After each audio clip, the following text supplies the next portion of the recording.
Half-Life 2's weapons are genius. That's a statement that even if you agree with, will probably be met with some pretty big pushback. While people undeniably like Half-Life 2's weapons, when it comes to the debate of which Half-Life entry has the better arsenal, Half-Life 1 almost always gets declared the clear winner thanks to how diverse its weapon selection is. But frankly, from where I'm standing, there isn't an entry in the series that comes even close to how well refined and fleshed out Half-Life 2's weapons are. In fact, I'd go as far as to argue that there's not a single other first-person shooter out there that does.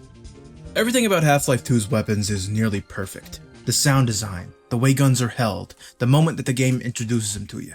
While most guns in FPS games spice up gameplay by making surface level changes to how you mow down bad guys, each weapon in Half-Life 2's arsenal has a direct answer to the who, what, when, where, and why.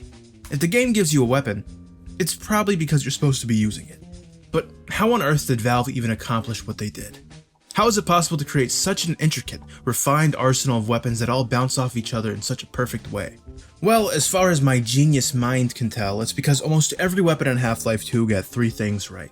They perfected design, which is how the weapon looks, timing, which is when you get the weapon, and usage, which is how the weapon is used. Let's start off with the first part of this trifecta of cool stuff and talk about design.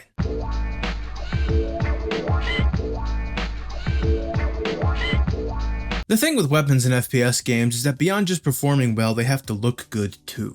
They'll be in the player's vision for like 99% of gameplay, and a nasty looking weapon view model can be the difference between it feeling satisfying and it feeling like a pea shooter.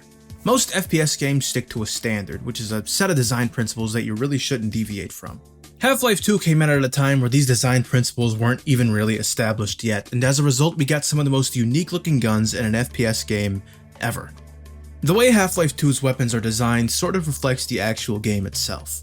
At a first glance you'd find it all to be pretty normal, but look beyond the surface for even a second and you'll find this charming jank that flows through each and every one. The first gun that the player gets in the game, the USP match, is probably the best example of this.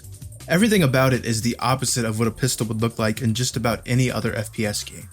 FPS guns are hard, they have jagged edges, and most importantly, they're black. The USP match fails to do literally any of those things, and the end result is one of the most memorable pistols in an FPS ever. Half-Life 2's USP is fat, round, soft, and gray. It's pretty much everything an FPS pistol is not supposed to be, and that's exactly what makes it so iconic. Check it out side by side here next to Counter-Strike Source's USP. These games are in the same engine, made by the same company, and came out on the same year, but despite that they look entirely different. While Counter-Strike's USP might be a lot more accurate to real life, I think the majority of people will tell you that this thing, it's just so much more memorable. This rounded, bubbly weapon design is present in pretty much every weapon in the game. Even the Spaz 12 shotgun, which ideally would be the one with the sharpest edges, is still pretty damn round. I think in literally any other context, if I asked you if bubbly plus grimy was a good idea for weapon design, you would tell me, no. And then you would hit me in the head with a hammer for even suggesting that idea. But Half-Life 2 just makes it work, and by doing so disregards any and all attempts at hyperrealism. And frankly, I'm glad they did. We live in an era where you can put lifelike, ultra-realistic guns into your game with the click of a button, so it's refreshing to know that we'll always have old Half-Life 2 to go back to see unapologetically unrealistic weapons done right. Oh, and also the nastiest looking lever action rifle in history. Half-Life 2's weapons are intentionally mysterious and alternate universe-y. They want to not look like anything that you've ever seen before. That's why the MP7 that's in the game is a prototype MP7 called the PDW, and not the MP7 you might be familiar with from games like CSGO. Valve are a bunch of dorks. They just wanted cool secret guns to fit into their cool secret game, and considering I'm making this video, it was a pretty damn good call. But design can only get you so far. How a gun looks to the player is important, but what's arguably just as important as that is timing. Timing is important.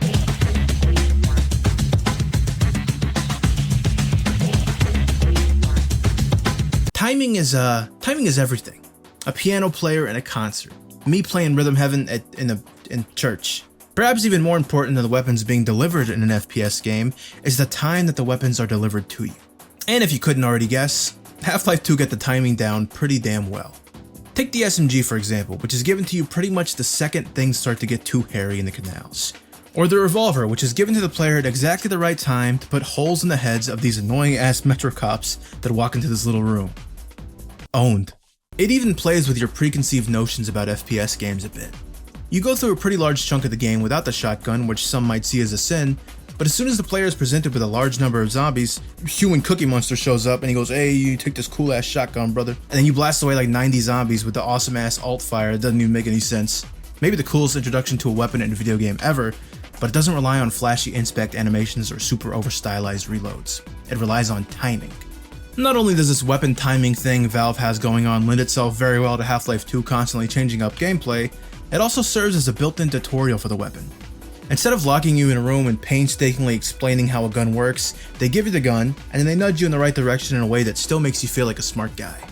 One of the only exceptions to this is the gravity gun, which does have somewhat of a traditional tutorial, but I mean, it's 2004 and it's a physics weapon. What are you gonna do? Speaking of what are you gonna do, what am I gonna do to segue into this next part called usage?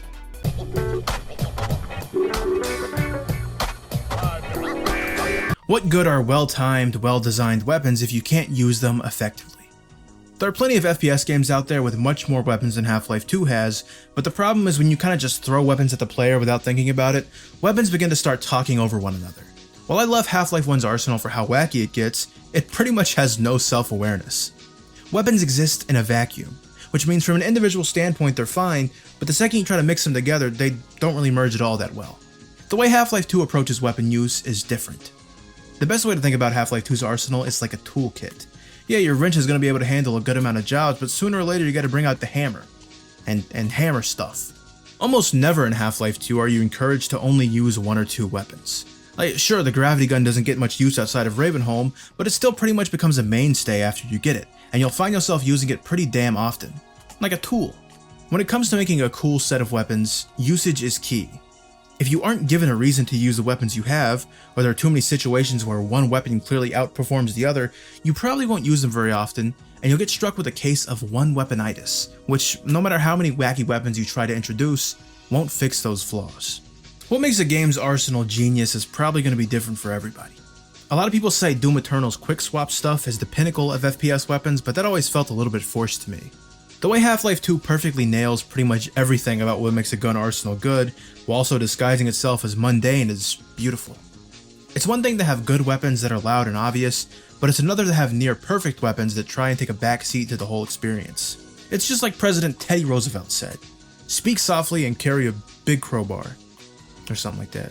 And listen, as cool as a Ghostbusters gun and laser gun might be, Half-Life is at its peak when the weapons are all bouncing off of one another, without any one gun doing too much of the heavy lifting. While, yeah, you could argue that the SMG is the main weapon in Half-Life 2, the game is constantly encouraging you to try out new stuff, which results in 7 or 8 guns feeling more like 20. So yeah, Half-Life 2's weapons are pretty genius. And I just pooped myself. Also, you see how I wrapped the video back around to it? It's like, I started and I said, it was pretty dope. I've been Ratlover though, and peace out. That's it, run. Ow! Try biting me now, Ant, from the afterlife.